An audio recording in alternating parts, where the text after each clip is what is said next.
This is one of my biggest pet peeves is that people are like, I don't eat. Some people, not everybody, right? Some people are like, I don't eat meat because it's cruelty to animals. I only eat fish and vegetables. Do you not consider fish an animal, right? Or like this whole, like, I'm not a meat eater. I eat fish only, a pescatarian. Yeah. Do you not count, you don't count fish as meat? That, like, super it's weird. meat coming from a living thing that you have to kill. And they go, yeah, they don't feel things. You go, yeah, but they swim. Swimmers don't have feelings. Tomatoes, you Michael Phelps? Tomatoes, tunas, it's the same thing. You don't think carrots have feelings, you a-holes? Hey, everybody, welcome to NewWayStories, where we, break down the definitions of what is meat and what is not. No, that's not what we normally do. We're a comedy podcast where we talk about creativity and other fun things. And my name is Jesse Roberts. I'm your host. And if you're like, man, does his voice sound more nasally than normal? You would be on to something because I'm coming off of a cold. Ooh. Don't worry. I'm feeling better, but you can still hear it. And that's a lot of... For another month or so, you'll be like, does Jesse still have a cold, or is it just his normal voice? That's a lot of bravado. You won't know. It's a lot of bravado. You got some big cojones. You haven't even got over the cold symptoms, and you're still claiming victory over the cold. Hey, man, that's, in Jesus' name, you just claim victory. Cold is still slapping your sinuses around, and you're like, I'm coming off of it. Yeah. I'm walking out the ring victorious. The cold is like, come back here. I ain't done with you yet. I was out in public for like an hour and a half yesterday, and I was like, I am done. I got to go back home. Now, I feel good. 1 point for the cold. Yeah, it's done. I'm over it. So, person you just heard talking, co-host Darius Giles. He's with us most weeks. Hey. I used to say every week, but we did one without you, so now it's just most weeks. That's the one. It's the one. My spotless attendance record. And I'm not a liar, right? I'm not going to say every podcast when we don't do every podcast. Ben Salazar, who is here every week because without him, things aren't getting recorded. Things aren't getting uploaded. So actually, he's got to be here. Even the 1 week where I was technically gone, I called in. Oh, That's true. Mm-hmm. Wow. So every week, Darius, in your face. Boom. And with us for the first time, we have a special guest. Your mom is out there somewhere clapping so hard right now. When you said in your face, Darius, your mom was like, that's right, mijo. Get him. Got him. And with us for the first time is Alex Guernsey. Alex Guernsey, what is up? Dude, I'm so pumped. We were just talking, so Darius and I grew up with Alex, and it's been a long time since we've hung out. Since Alex grew up with us, and so it one of the reasons that I love doing a podcast is it has connected me with people from the past that maybe we just lost contact. We were talking Alex for whatever reason. I remember his birthday, and so there was a 3-year stretch where it was my only text messages to Alex was happy birthday on May 22nd. And then he would send it back to me on May 26th. Happy birthday. And it did that for 3 years. And then I was like, I should text this guy more than just once a year. And now that the pod's been back, we kind of get into some dialogue and we're chatting. And now it's hey, you know what? Instead of just hanging out and being friends, let's just have a conversation and record it. Yep. Yeah, normally I just text in to Darius and Jesse, just saying how I disagree with Ben. Right. Is this Alex? Is this guy? Alex's favorite movie of all time. Guess what it is, Ben? Guess what his favorite movie of all time is? Rise of Skywalker. Oh. Yeah. I do. I also love. He will text and he's like, man, if I was on the pod when this happened, I would say this, right? And that's my favorite reaction. I want you to, when people are listening, I want them to feel like they're in the room and they want to engage in the conversation. Which is why we have an email, a Gmail account. Exactly. But I also want to remind them. I want to remind them also to know their freaking place. Well, that's a great point. You're freaking not on the pod. I mean, Alex is on the pod now, but everybody else out there who's I would have said this. You're not. You're not on the pod. I'm on the pod. You did it. I'm on the pod. You're not on the pod. I'm on the pod. That's gonna be our new catchphrase. New Way Stories. I'm on the pod. You're not on the pod. I'm on the pod. Looking at you, Casey Biscunner. I'm on the pod. I got the invite. Plus, I don't work, so I can be super unfiltered. So let's go. Well, there it is. All right. So Say the one F of the word, do it. things in our You past can if you want, I guess. that Alex, Darius, and myself we dabbled in free running. Ooh. Alex was always a stud on the trampoline. You could do a double backflip on the trampoline, which was insane. I remember a session at Lions Pool. A sesh. Listen, one of our Alex, I don't know. Epic training sessions. I don't know if you guys know this, but this is like one of the most like heartbreaking things for me. Lions Pool took out the high dive. Now That's so lame. like the only cool thing to do in Yakima at the time. Yeah, you go to Lions Pool, hit the high Still dive, the only cool thing to do. and they took it off because like new regulations are like, well, if you're gonna have a high dive, you gotta have a pool that's 16 feet deep, and instead of making Lions Pool 4 feet deeper for like $50,000, they were like, well, let's just put in a rock wall. That's Lame. Oh, so stupid. What did he say? What'd you say, Alex? It's America for you. Yeah. And Yeah, so cannot wait for 2024 to be over. We're going to have so many high dives in 2025. A lot of people haven't read Project 2025 completely, but there's a lot about high dives in there. Trump's one main thing. Yeah, make America dive again. Hey, let's go. I've been seeing it all over. People taking out high dives. That's not the America I live in. So that one time, yeah, man, we were like throwing triple backflips, and Alex can do it. That's nuts. Alex can do it with like precision and great form. And then the first time I tried, I belly flopped so hard. But with the centrifugal force too, or not centrifugal force, but the momentum that you get, like as you're flipping, that's the hardest belly flop that there's ever been. You definitely. Do you remember one time we were there and there was these like guys that went skiing all the time, and they were doing the craziest tricks, like flips that I was like, I don't even know you could like do that. They were super weird because they were skiers and snowboarders, and so they were practicing these motions that you would do on a snowboard, like these side flips and stuff that you're just like, as someone who's just like messing around on a trampoline or a diving board, you don't think that your body's gonna do that motion. But yeah, man, that was crazy. That was the first time I did the 180 front flip into a back flip, which is like the coolest thing. Yeah, I feel like skiers was like their cover story. They were really exotic dancers. Like, how do you move? Why do you know how to move your body like that? Oh, from skiboarding. All five of us love skiboarding.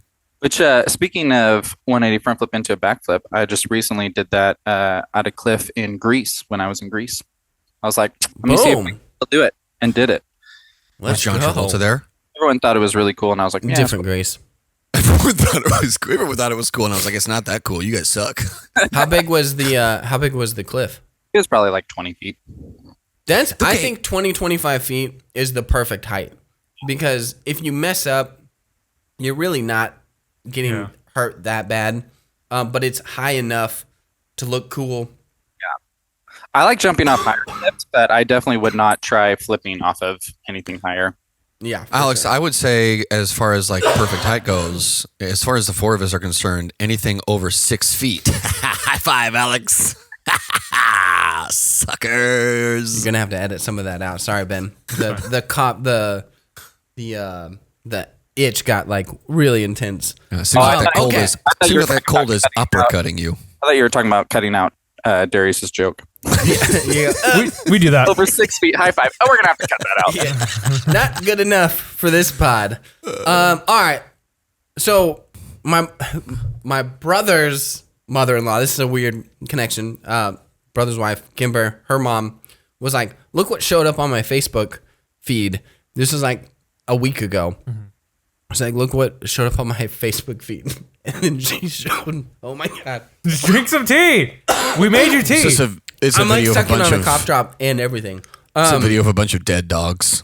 Why would you show this to me? I'm sorry for the editing that you have to do. And it's baby animals getting killed. Why are you showing this to me? I think it's fine that it showed up on your Facebook feed, but don't share it. Jesse would love this.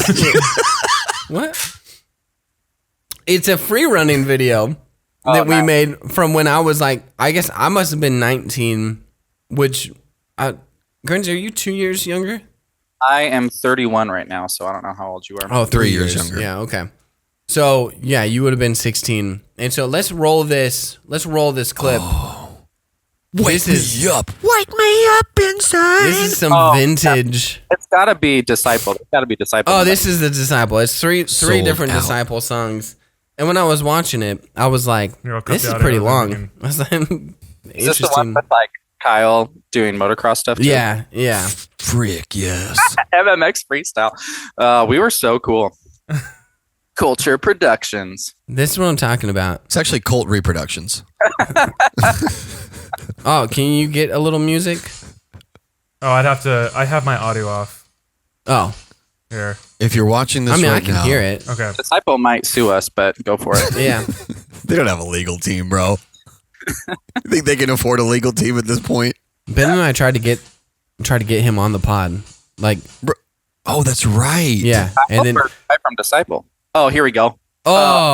Check that out. So I think that's nuts. Alex doing a I think front there's flip over a actually tape. Oh, that's sick actually as well. I was going to say I think there are actually a few that was sick. Oh, that's also sick. Oh. Okay, who are these people? So this is Kyle Bisconner. Okay. Kyle Bisconner, which I mean he's throwing down. Hey. Here we go. Who's Here's this? Guernsey. This is Alex. Okay. This is so sick. Kyle's throwing down like legit. You know, I mean he's throwing down a backflip. You know, I know it's on a mini bike, but it's still. Oh, here he is. Oh, that's me. Cleared it. Oh, Alex Tillman. Okay. I thought it was so cool that I slow-moed it. So funny. I feel like that was good. Running gainer.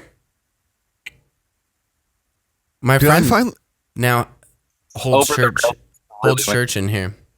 This is so stupid. Here we go. No, not the whole thing, just my part. This is absurd. Why is it cool for us to go over these rails? I don't know. Well, because we live in Yakima. There's no this was like this was the spot. We saw this and we're like, this is the best free running spot possible. Dude. Boom. So slow. Well, you know, you think you Oh, here we go. This is good. Oh, that's rad. That's good. Spin, and then why did I do it again? Oh, Oh, that's nuts. 360. That's okay. So here's what I'm saying is that there's some stuff in here. Let's skip ahead. Can you skip ahead? Just this is like the next 9 minutes is all this motocross race. This is a full motocross race. Kyle showing us how to accept. Oh, here's the backflip. Oh, that's so So cool. I mean, it is legit, right? Like, yeah. Oh, here we go. Now Who is that? That was Kyle Bisconner. This is the frustrating part is that like Kyle is good at everything. Right. Dude, this is a Joker. This is a Joker t-shirt. That was not bad. That was really cool. Gotta stretch that out. The stretch is Oh, great. wait. Oh, But who was that? That was Guernsey. Oh my god. hey, the tree was slippery. Oh, Yeah, just that you front nail flip it, though, was right here. Sweet. Oh, wait. Didn't do it too. I think I eventually. You come back and nail it. Whoa! That was sick. So that's what I'm saying, man. Alex I is didn't even nuts. show the redemption in this video. That's pretty brutal of me. You do nail that. Here's what I'm gonna say. Yeah. That's absurd. And we should clip some of that and put it on Instagram. Got it. It is absurd. We're 19, 16 making videos. Some of the stuff in there is not bad. Yeah, not too shabby. You know what I mean? Like Definitely. for like Definitely. amateur, sold out free running, Definitely, dude. not bad. Well, Probably the best of Yakima. For sure. At the time, for sure. At least in like West Valley High School.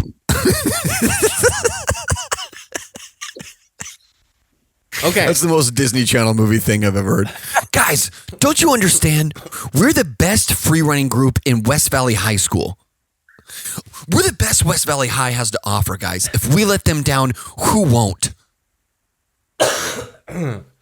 All right. So you were like in Greece how long ago? 2 years ago? Let's go. And you were like, let me see if I still got this. Do you still throw like I will still do I've gotten pretty out of shape. Out of the three of us, you definitely have stayed the most fit. By far. Well, like, I think we should talk for just a quick second about like the physicality. Like, Alex, if you see the video, Alex, and to my shame, I would tease him sometimes when we were kids about like how skinny he was. Yeah, all right. And rightfully so.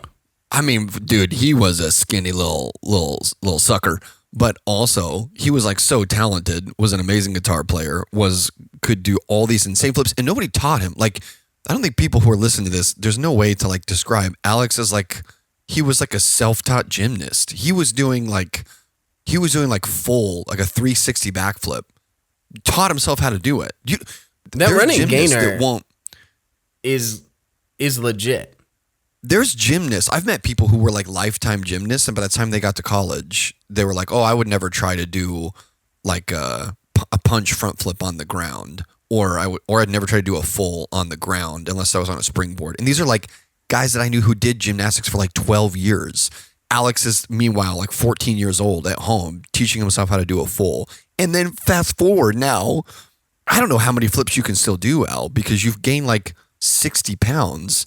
He's like jacked. He looks like an amateur bodybuilder.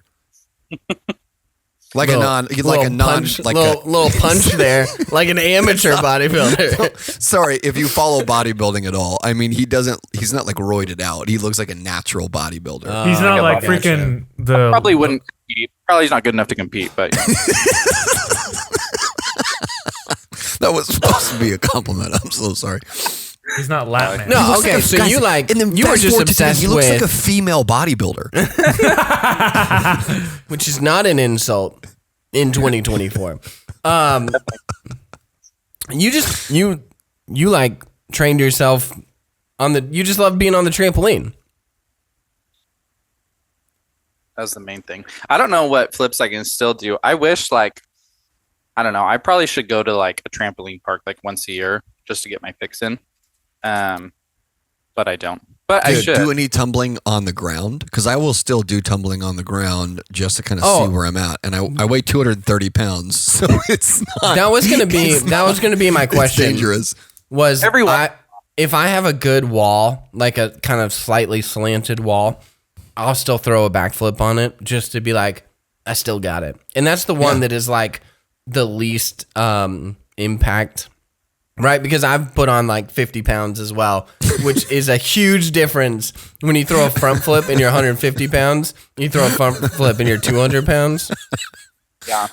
Every once in a while, I'll like go out and see if I can just do like a standing backflip. The one that I used to be able to do that I'm scared to try is like swinging from a bar and letting go and backflipping. Mm-hmm. Yeah.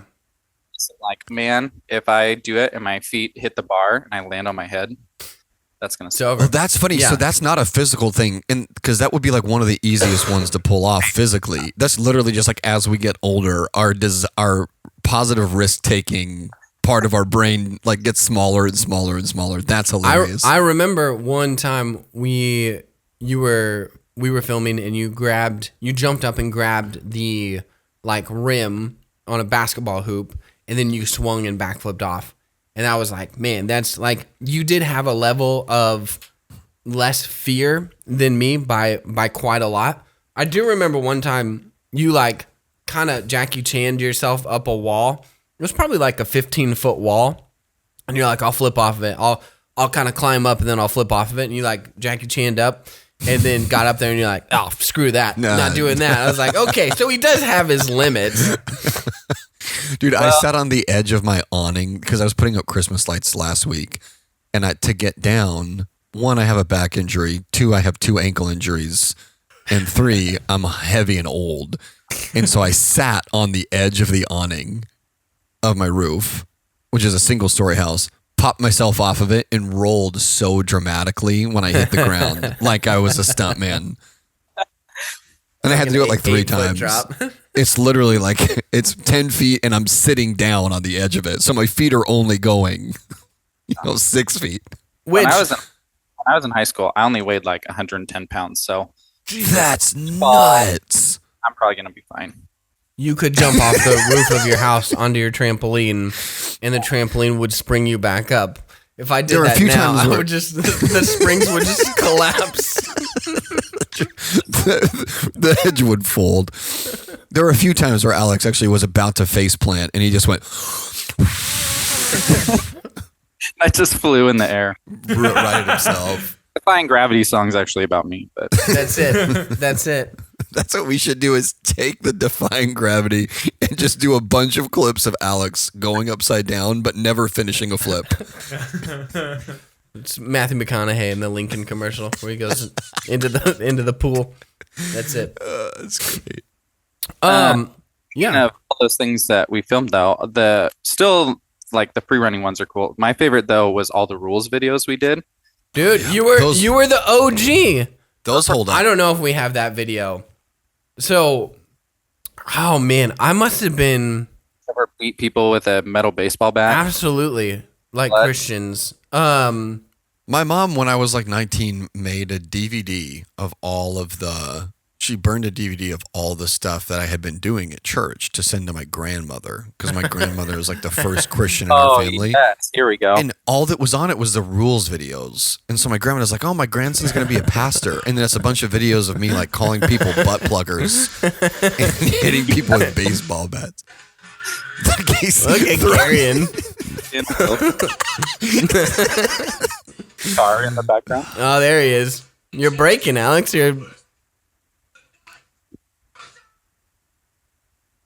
Oh, Joe Johnston. Oh. We're so dumb. Oh, What? This. a little bit of midriff there. No big deal. Yeah, it's fine. We blur it out. Jesse, you look so crazy different. That's nuts. Censor it. That's I my like. Did little you guys brother, see Seth. Darius and Alex hugging in the background there? No, that's really funny. Wait, My wife is the videographer for this video. Oh yeah. Oh yeah, you guys are hugging. There was one video we did inside that was like one of our rules was like no. I think you always said no fornicating. Yeah. Like 15. Whose kid? What kid is this? This is Seth Giles. That's my brother. Yeah. Oh, there's- and he's got the best of me. So There was one video where I think I break his neck here. Yeah. What? This is for a church? Yeah, this is our rules video. Hey, we don't want you swearing in church, or I'll break your neck. Yeah. You never read the Old Testament? Oh my God. this is just Leviticus in real life. This is it, man. This Michael Bay made Leviticus. Michael Bay. Oh, Okay, who's that guy in the? this is Alex Tillman. That's Tillman. Who Alex Tillman also is just jacked out of his mind now. It's true. Huge. Oh, we get a backflip out of Guernsey here. Oh, this is a straight ode to Bloodsport. Yeah. No one gets but me and Jesse. There we go. The one shot with Tillman is so good. You just punch him in Backflip the right face here. and that's it. Oh, dude. I Freaking thought, okay. I wanted to be cool editing. Freaking kids today could edit this all on their phone in 10 minutes. Dude, I This know. took Jesse like 5 hours to edit on a iMac that like go. was the slowest thing ever. Dude. What? The Skechers shoes. I'm pretty sure that I was like doing push-ups between takes here trying to This is my greatest shame right here. Trevor Trevor gives everything. He gives everything. I'm about to right here. Watch the fall. Boom. Yeah, that's And a real I like hard landed ball. on my feet. This is great.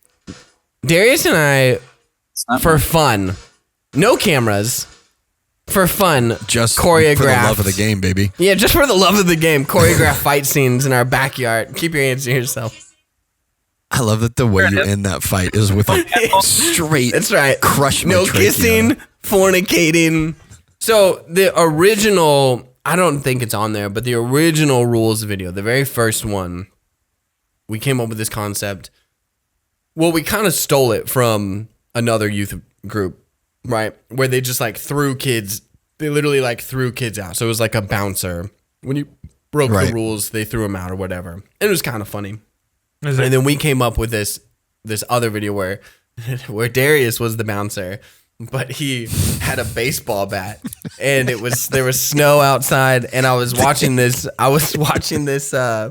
film riot, which is all about practical effects, and in October they always do gore. And so I was like, this is the coolest thing ever. And so every time a kid broke a rule, and I think Alex's was the no profanity, he like tripped and he goes, oh shoot, but we bleep it out. So it's like, listen, man, we were cutting edge. And then Darius would pick these kids up, and dude, you may not even have been triple digits at this point, because this was early. This was early on. Darius picks him up, throws him into the snow. And then you just see Darius go crazy with the baseball bat. You go, I can't believe you like said that, like no profanity, and he's hitting it, and then it cuts and there's blood splatter on the snow, and it's like rules. It was amazing. I kind of forgot that, Alex. Yeah, you were in the very first one of those. I think that's the one too where Seth like goes to the bathroom at the church, and he's like at the urinal, and Trevor pops over the stall and grabs him. That's my favorite one, is like use the bathroom before or after service, because it's really not even that much of a reasonable rule. Like if you need to pee, you should go pee. If you need to poop, you should go poop. If you need to powder your nose. I think one is like, hey, we just don't want kids running in and out, like. But I think when we were coming up with the rules videos, we like had to come up with 2 or 3 extra rules, because we were like, I think that the problem was kids were like leaving service, right, and hanging out in the foyer, and so we were like, all right, we got to do like a rules video, and that was like the one thing we wanted to stop. But then we were like, what are like 3 other rules that we can like kind of make this an actual video? So we classic Christian form. We came up with rules that we had to enforce. You go, listen, we know best. But it was all purely so that we could do a better video. Just we wanted to make videos. Yeah. If we made the videos today, the rules would be so much different, because it would be like, no misgendering, no microaggressions, no subconscious subversive racism that you don't know that you already have. No microaggressions. And then Darius is beating people. Which, honestly, to be honest with you, kind of sounds like the left's platform. If you microaggress people, we will kill you. We'll shoot you. So funny. My gosh. One we did with like Mitchell Pitney where there was like a big bump in the parking lot, and he's running people over when they broke the. I love that. Yep. Someone would be like laying on the ground, and then it would cut to Mitchell in his truck, and you would just hit that big bump. It was stuff like that was kind of us just like learning how to, like, how to, for lack of a better term, how to make movie magic, like how to edit things so that they looked different. Yeah, I remember. So I remember in that we hit the bump, and I go, it doesn't even look like anything. Like you're gonna have to like when you hit the bump, like you're gonna have to like jump up to make it look like you really hit something. That's right. But we give movie studios so much crap for following this like BS formula, and then we're praising ourselves for these rules videos. Obviously, we're not praising ourselves, but like we found a formula that worked. And we're the big movie studio. We go, okay, listen, violence on young kids, this is what works. What are we going to do? And then we made 12 different Michael videos. Bay was right. Well, we were at a church. We couldn't do like, there can't be like sex scenes or swearing. Right. So the only thing we can get away with, thanks Passion of the Christ, is violence. Absolutely. Absolutely. That's the one thing that's okay.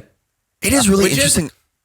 I was gonna say I go back and forth. Like as much as I love, action movies, I think martial arts movies are different, like kung fu movies. But as much as I love action movies, and how much like when I met Rufio at the Emerald City Comic Con, I was like, hey man, you were in this. Bosco. I was like, I know you probably don't get this a lot, but you were in this movie, The Protector, that was rated R. I'm sure he loved that, dude. And I was like, my dad wouldn't let me watch it all the way through because it's rated R. Like there's language in it. I'm not allowed to hear the F word. But he would fast forward to the fight scenes so I could see the these cool fight scenes. And I was like, I don't know, man. It's just like, that was such a bonding moment with my dad that he was like, all right, I'll fast forward to the cool fight scenes. He did in Enter the Dragon 2 as well, not Enter the Dragon 2. But so I'm like, these are very fond memories for me. But I'm like, should I let my 8-year-old watch violence?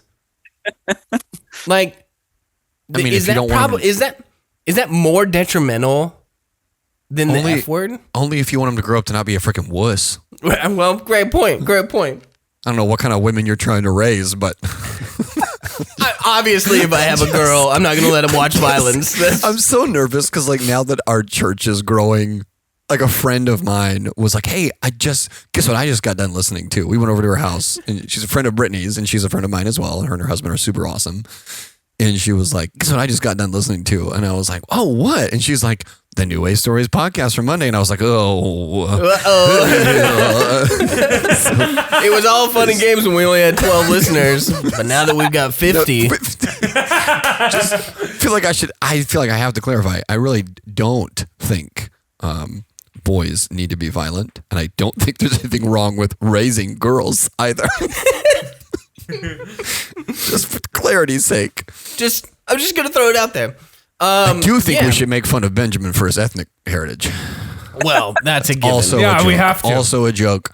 Yeah, we have to. All right. So I don't know, man. Yeah, those videos were great, but I just realized that yeah, man, we're doing the same thing that big movie studios do. Al, did you do you worked at a church for a while? Did you ever get a chance to do any other funny video stuff? Because as a church guy, I've taken that and incorporated it into every, just because I got the itch, I got to scratch it. Have you? Your Buddy the Elf video was really funny. Thank you so much, dude. I haven't watched it yet. I saw that you posted, but I haven't watched it. I need to watch it. As a side note, is it going do you viral? Still work at a church? I don't know. I do not. No. Believe in Jesus? Your dad's going to listen to this, so your mom won't. Actually, I think church hurt for volunteering and being overworked, but not telling my leader that, hey, can you cut me back on my volunteering? I just resented for it, so now I got church hurt. No, I definitely worked at a church.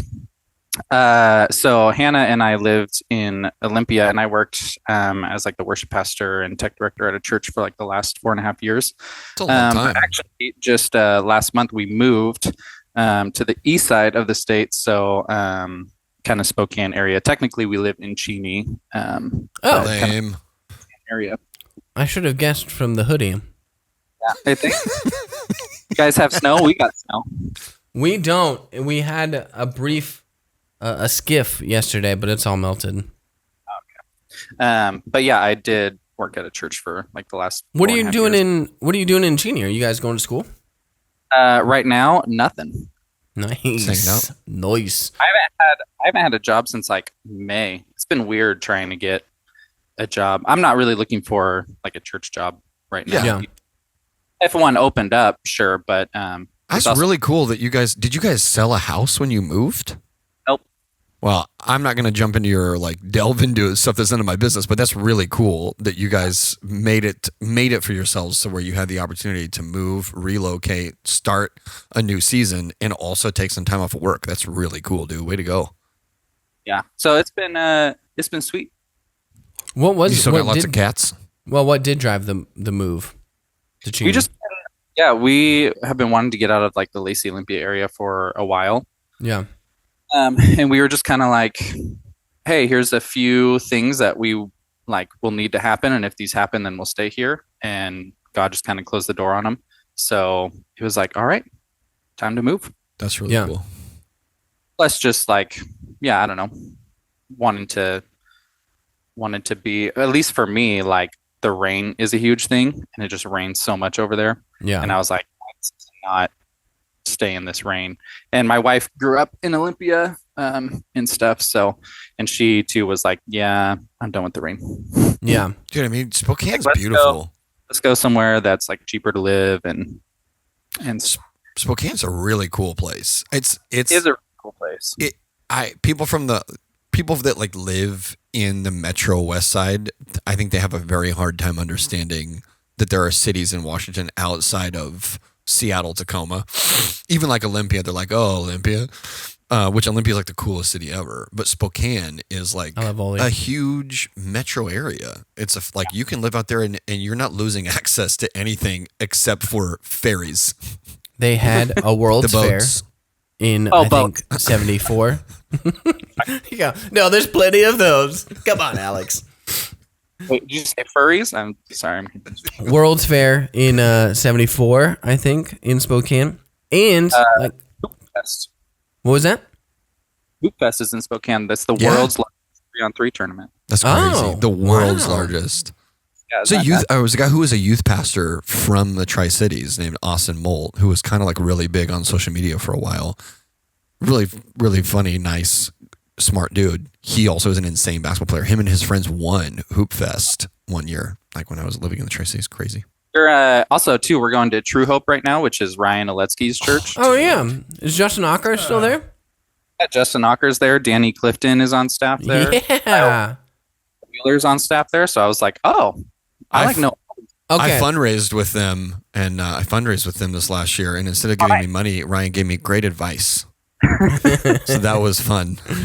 That's what you're looking really for. Good. It was really good advice, though. He's a really cool dude. When I was in Chicago, we like met these friends, and she lived in Spokane for like brief time. There was like a Moody Bible Institute that used to be in Spokane. She was going there. And she was like, everyone had to wear we went to this church called True Hope. And I was like, Justin Ocker? Danny Clifton? She was like, you know Danny Clifton? I was like, yeah, I graduated high school with him. That's crazy. Yeah, it was a small world. I love those people. Yeah.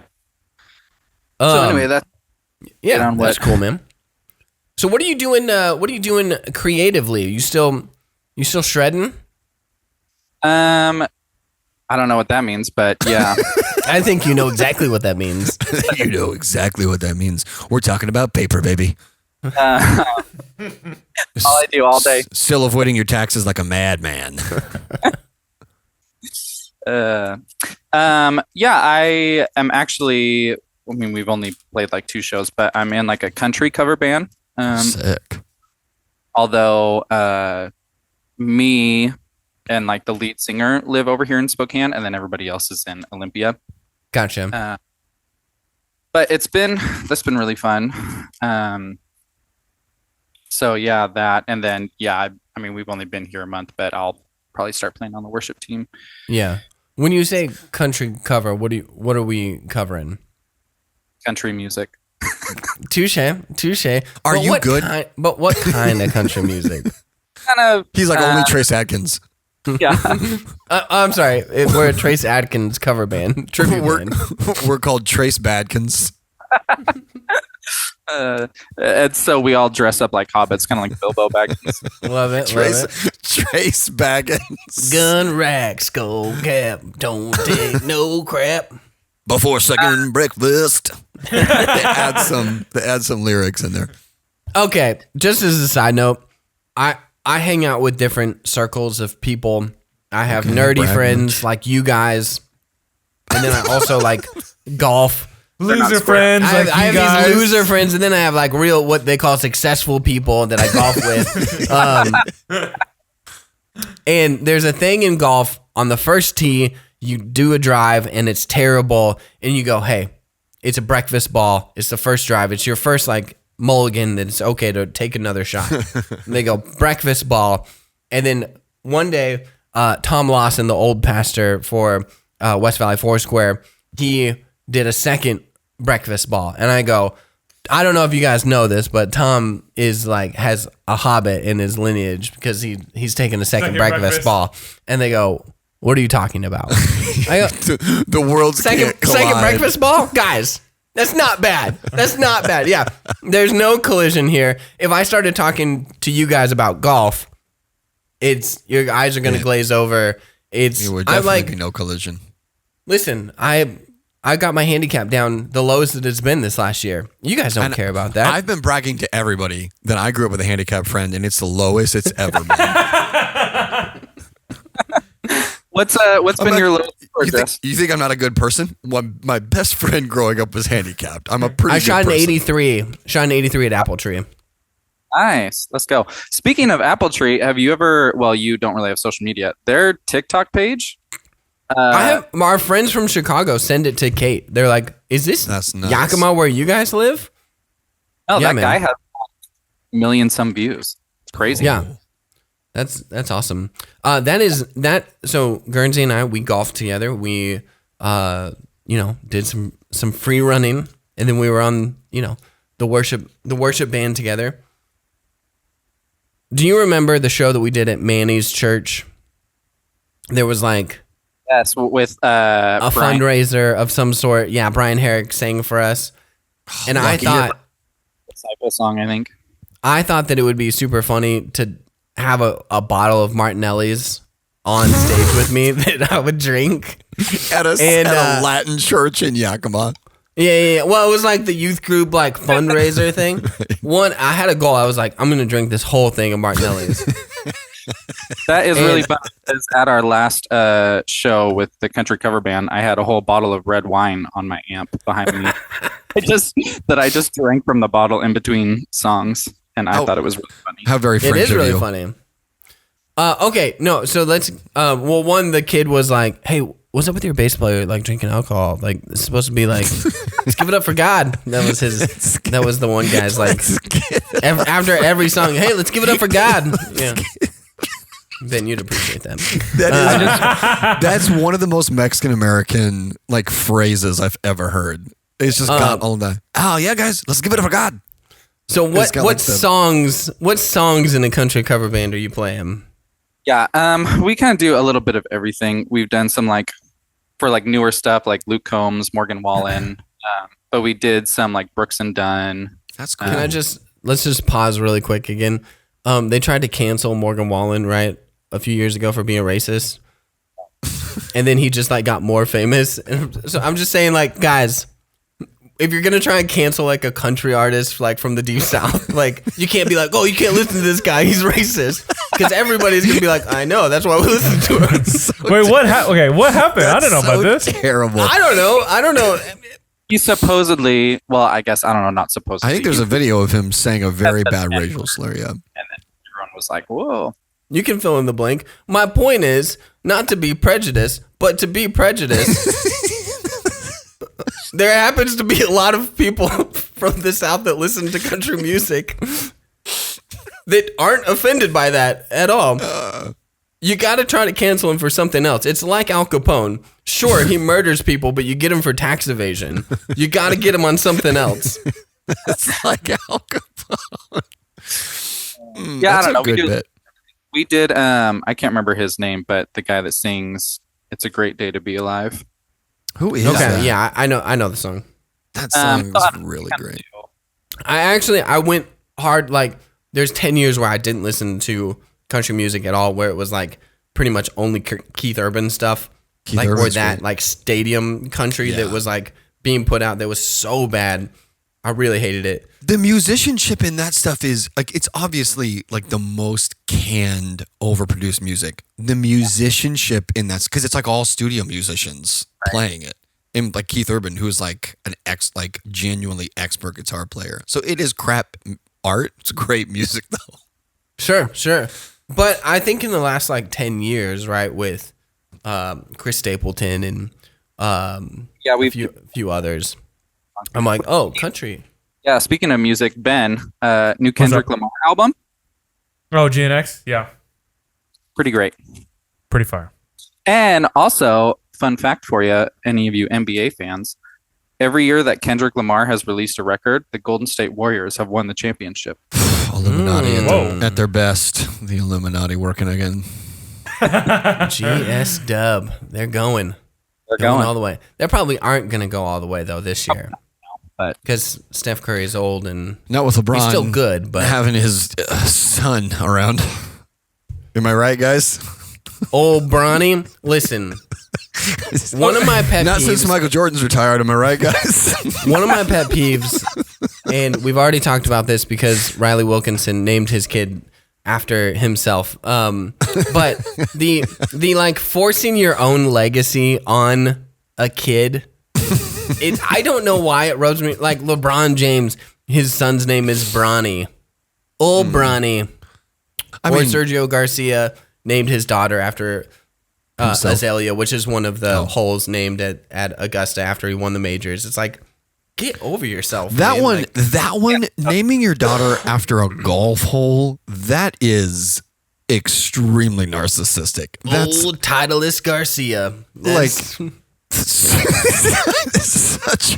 a real narcissistic thing to do, bro. It is, and this is another. This is my son 3-pointer. Do you remember this is my daughter Dunk? Do you remember Adam Fuel?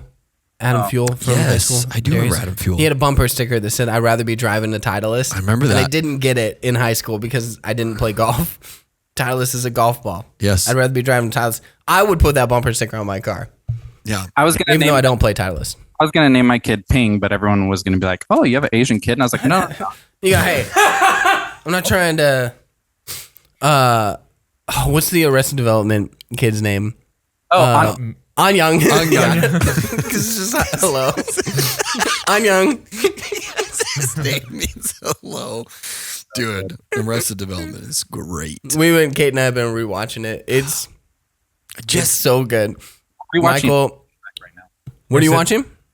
I'm rewatching Parks and Rec. Oh, yeah, dude. Also really, really good. I guess you're just 10,000 candles in the wind. Dude.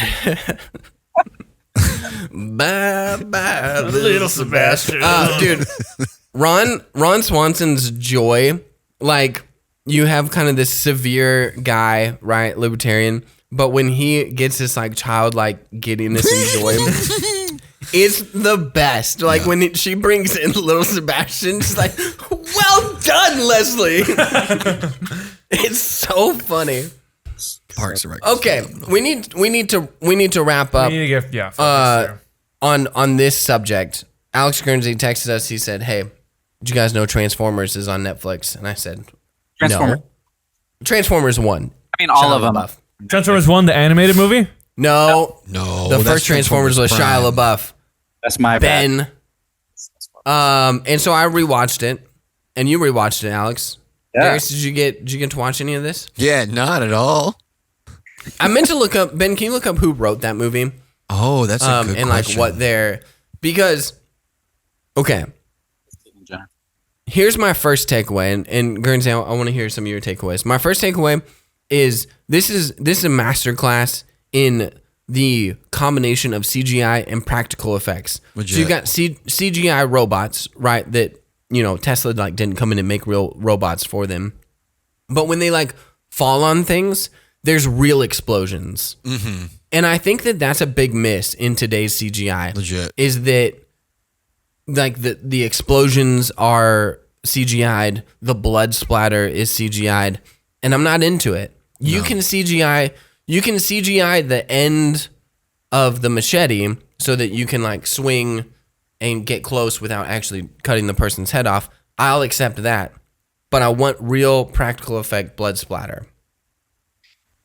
Yeah, for sure. I just remember like when I rewatched it, it just like brought back the memory of seeing it in the theaters the first time and like seeing them transform and then also like hearing all the noises that like came with it. I was Yeah.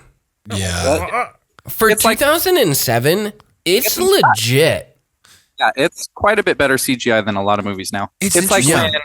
when, in the Iron Man movie when he like first like gets the suit on or whatever, and you're like they can do this. This is insane. Right. They need to stop with the nanotech. I think the nanotech, like, where it just comes up, like, it's so lame. Like, I want him to freaking take off a helmet. Right. I imagine part of the writing of the nanotech is to save money on digital artists, right? Because they're like, oh man, wouldn't it be easy if we could just push a button and all of a sudden the suit is inexplicably on? We don't have to animate any suits appearing. Yeah. Crazy. Right, the nanotech, the first time it comes out of Iron Man's chest piece in Infinity War, mind blowing. Pretty sweet. Yeah. It is cool. It is cool when you see something on screen, and it's becoming less and less when you see something on screen and you go, that's insane how they like did that. It's like movies. I feel like there's not a lot of movies now that, like, when that one came out, I would tell people to go see it because of like the special effects. I mean, also, I think it's a good movie. It's great, but it's a good movie. Just like, oh my gosh, you have to go see this because like we've never seen anything like this before. Yeah, I feel like I don't think there were a bunch of intellectual properties being made into movies at that point, and I don't think anyone imagined like how are they going to make Transformers seem real and seem grounded and seem like we're really going to experience it. Like, how would you even do that? I think that was kind of the way we were thinking at that point in time. And then when they came out, and if you remember, the first teaser was just a 3-second clip of Optimus transforming, and it freaking broke people's brains because it was like, oh shoot, they really like this looks like a real robot. I think they had that going for it. Where like nowadays, it's just a gimmick to release an IP. Then it's like, oh, let's make Rampage the movie. And let's throw Dwayne Johnson in there because we love Dwayne Johnson. And let's just make some giant monkeys fight each other. I mean, it was the best. It was the best choice for them. For Rampage. If we're going to make Rampage, we got to put Dwayne "The Rock" Johnson. Fair. There's only one man that I want to make this movie with, and that's Daniel Day-Lewis. But he's not going to go for it. He's busy making shoes. And then the other thing I think about Transformers is like you said, the writing. The guy from the funny soldier from Band of Brothers, I can't remember his name. He's the cop. He's the cop that's like talking about all the drugs. I don't know if you guys have seen Band of Brothers. Oh, dude, yeah. When he's like Mojo with its speedballs. I forgot about that scene where he goes, "What was that? You eyeballing my piece, 50 Cent? Make a move. Eyeballing my piece, 50 Cent. That's I was going to say, they're right. Like, the jokes in that movie are hilarious. Like, when they first, Shia and his friend go to the lake. Dude. Starts climbing. Dude, you see that dismount? No. I think that there's got to be a lot of improv. That's one of the things I'm getting at is I think that the writer did like a Taika Waititi sort of thing where it was like, hey, this is a script. Let's play with this thing. Yeah. So the writers for it, two of them went on to work for the Star Trek movies. They wrote those. Ooh, and then one of them was a writer for Catwoman. Okay. So it's not quite what I thought. Although Star Trek has the same charm. The first Star Trek has the same charm of comedy and yes. And it's not a Michael Bay film. It's the Lost Guy. What's his name? J.J. Abrams. But it has the same. It has the same qualities. But I think the character work, the acting and character work in Transformers is really great. Shia, this is prime time Shia LaBeouf. Yep. Like there's a moment where it's right after he gets his car. He's looking in the mirror and he tries to pop a zit. And it's just like a perfect. Premature. I don't understand. Like, yeah, premature. He goes, no, premature. Like, it's such a perfect, like, 17-year-old, like, scene. And there's other moments where you're like, he's not acting as a 7. Like, he's way too charming and witty. The crazy thing about as a 17-year-old, but that obviously that's who he is. But that was like, such a perfect moment. I think that mom and dad. Oh, dude, brilliant. So funny. Anthony Anderson, Bernie Mac as the used car salesman. That's my Grammy over there. Just like the country, but without the runs. Yeah. So good. Yeah, dude, you're right. It's got a crazy cast. And I forgot about Anthony. I forgot about Anthony Anderson I did remember Totoro because he's so good. Nokia. So like, you gotta respect the Japanese. They know the way of the samurais. Isn't it from Finland? Yeah. They know the way of the samurai. Dude, he's talking about. We talk about physical bits. It's being my favorite. He's talking about Sector 7. He's like, I've never heard of it, and you never will. And he's like, kind of building this whole thing up. And then when they make him strip, he takes it off, and he's got a Superman logo, but it's Sector 7 as an undershirt. It's so good. Dude, the great thing about John Turturro is, we got to get off, I guess, but John Turturro is like one of those guys who he's like, feels like John Turturro's one of us in the sense that that's really self-aggrandizing of us, but he's a guy that like, he goes to work and famously is like cracking everybody up on set. And like, he's just like genuinely one of the funniest people in show business. And so he's always generally doing serious stuff. And so to get to see him just really be funny is cool. I think like one of my favorite lines in the movie is when he takes her home and he's like, I think there's more to, or I think that, what does he say? He's like, she goes, you think I'm really shallow, don't you? Like, I think there's more than meets the eye when it comes to you. And she's like, okay. And then she leaves. He goes, stupid line. That was one of those moments where I was like, literally in disbelief. As I watched the special features, I was like, this guy was the age. Like, obviously, there's like a 1.5 year production lag on those movies coming out. But I was like, when Shia LaBeouf filmed this, he was the age I am now. And I was like, he was funnier in that movie than I've ever been in my life. And I'm like doing the math and computing. I'm like, this guy's funnier than me. Like, like seeing the equation everywhere around me in the air. I'm like, this guy is just funnier. Like, no one wrote those lines for him. He's just funnier than I am, and I'll never be that funny. The dad too, when he takes him to get his first car and he drives through the Porsche parking lot. Yeah, no way. Like, yeah, you're right. No way. I'm not kidding. And then he like Shia LaBeouf goes to leave the house and goes on the grass. And he goes, Sam, I do not like people walking on the grass. So why don't you go from my grass to my path? He goes, that's why I built my path. So why don't you go from my grass to my path? I do not like people walking. Perfect baby boomer I dad. do feel like the dad and the mom are like perfect like parent like archetypes. Crazy. It's so funny, and the mom is really funny as well. She's phenomenal. Man, okay, you've got until December 31st to watch Transformers on Netflix. Do yourself a favor, watch it. Doing it today. Michael Bay. Some of the camera moves, some of the slow mo. It is absurd, but it's a fun time. It's effective, man. It's all effective. forgiven. Classic blockbuster. Yeah, for sure. I also, this is a thing we'll end on. People don't like this, but I like the self-referencing. There's the kid, when all the Transformers land, the kid's running out with his phone, and he was like, this is easily 100 times cooler than Armageddon. That's a funny line to me. Michael Bay directs Armageddon. Bay directed Armageddon. People don't like it. And then like I think in Transformers 2, when he goes to school, he's got Bad Boys posters on That's awesome. his wall, which is also Michael Bay. I love that stuff, but people don't like it. Listen, I think it's great. he knows what he's doing. I don't think Michael Bay has ever had a box office flop. That's a good. I mean, they're not good. There are a lot of not good movies, but they make a lot of money. I would like to see the numbers actually on that. All right, man, we got to wrap this thing up. Alex, dude, man, it was so good to see you. You said you're planning on coming to Yakima next summer, yeah? Yeah, I haven't visited for a while and like actually stayed there. So probably will here pretty soon. Do it, man. Does your sister Erica still live in Yakima? Yeah. Mm-hmm. I just saw Cesar at Rosars. Cesar was like my hero when I was a teenager. Obviously. Okay. I don't know. Pretty cool guy. Jesse doesn't have TikTok, but if you ever watch Caesar's TikToks, they are like the funniest things I've ever seen. Why? They're just outrageous. I don't even know. It's the most chaotic things going on, and Caesar just being like really cool and chill and just being like, it's amazing. He is cool and chill, dude. That's awesome. Got a good number of followers, but it cracks. That's cool. Dude.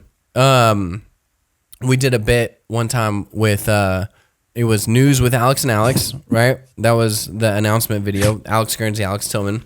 Totally forgot about those ones. And then Darius and I, this is maybe one that gets you canceled earlier. But I then did this we when I did, was 19. I'm not apologizing. we did the spin-off to Alex and Alex, and it was News with Juan and Juan Juan. We didn't even know the Spanish word for news. Yeah, no, it was news. News with Juan Juan.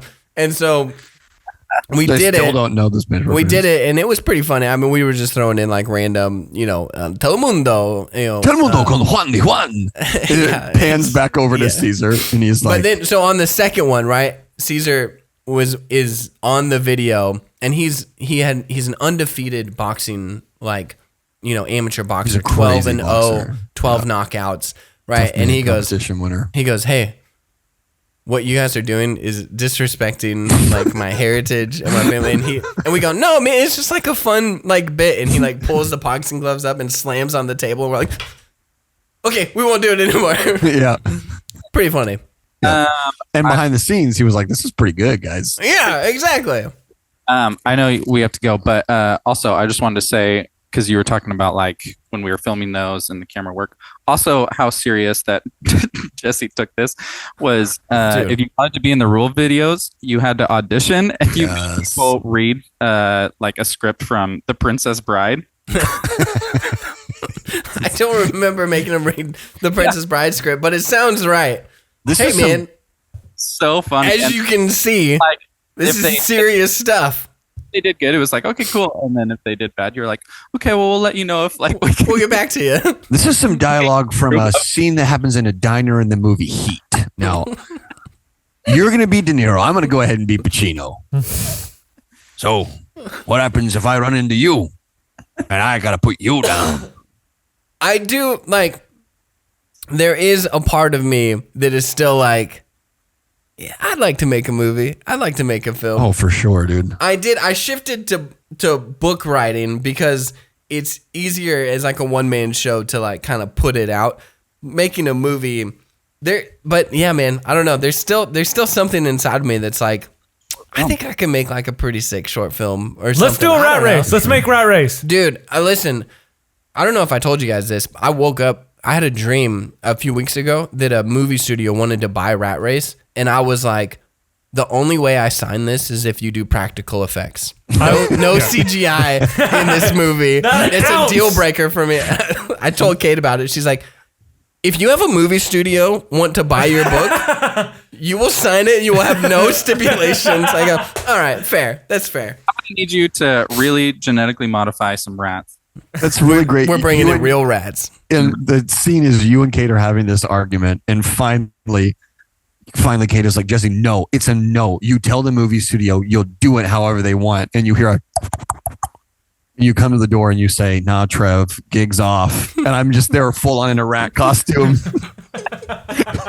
Oh, the US's, man. And I'm like, come on! It took me 4 hours to get this one. She said no. Yes, we're going to Hollywood.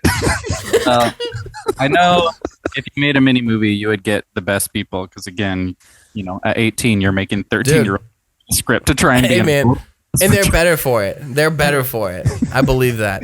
Get the best people. All right. You're like, Anne Hathaway would like to play the female lead, and you're like, I'm sure she would. She's gonna want to read for it. I'm gonna do some chemistry tests. Florence Pugh, more like Florence Who. Bring her in here. Let's do a reading. They think they'll make it, but I got Brittany Giles, star of. I think. Thank you so much for reading, sir. I'll say you, Timothy Chalamet, may have a role, but it's not a guarantee.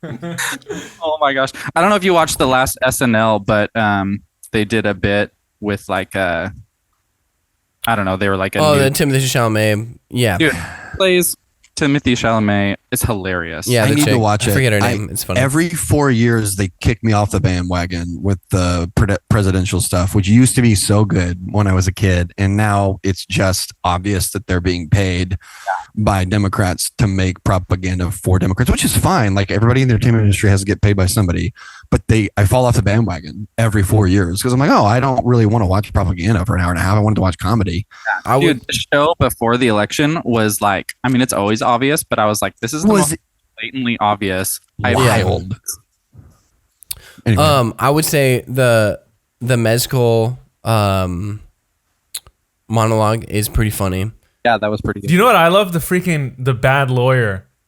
Oh, Bad Lawyer is pretty funny. We'll have to get into a whole nother topic on this. This is the first like full episode that I've watched for a long time. The Bad Lawyer was funny, but I'm like, the host is doing nothing in this. Like, he has 0 lines in this, and that might be standard. But I felt like there was 2 skits where Paul Mescal had like big parts in the live. He had like video. They did a Please Don't Destroy video, and they did the Gladiator 2-sicle, which is really, really funny. Have you guys watched? Funny. Yes. That's great. I think that's the one skit that is going to like persist from this episode. It's really funny, but actual live stuff, he really didn't have a ton of like He probably huge speaking roles. Obviously, Paul Mescal is a phenomenal actor. He probably is not funny and not a great live performer. They did a one. Like Ariana Grande comes on, she should be a cast member. Ariana Grande is better than half the cast members that have been on the show in the last 10 years. Her skit with like Bo and Yang, where it was like the family game night, was like phenomenal. One of the funniest skits I've seen in a while. Hilarious. Sorry, what were you going to say, Jess? I forgot. I'm so sorry. It's okay. No. It's we've gone long anyway. What was the whole reason? Oh, the Timothy Chalamet. Paul Mescal. That was really funny. I forget her name. Who plays? Chloe Penman. It is Chloe. Yeah, it is really funny. All right, one more cough to edit out, and I might just keep it in. We'll see. You know. All right, guys. Thank you so much for listening to New Way Stories. Make sure you subscribe, do all that stuff. You can email the pod newwaystoriespod@gmail.com. Yes, don't forget the pod. Alex, thanks so much for hanging out, man. Thank you. I appreciate it. It was fun. All right, we'll see you guys next week.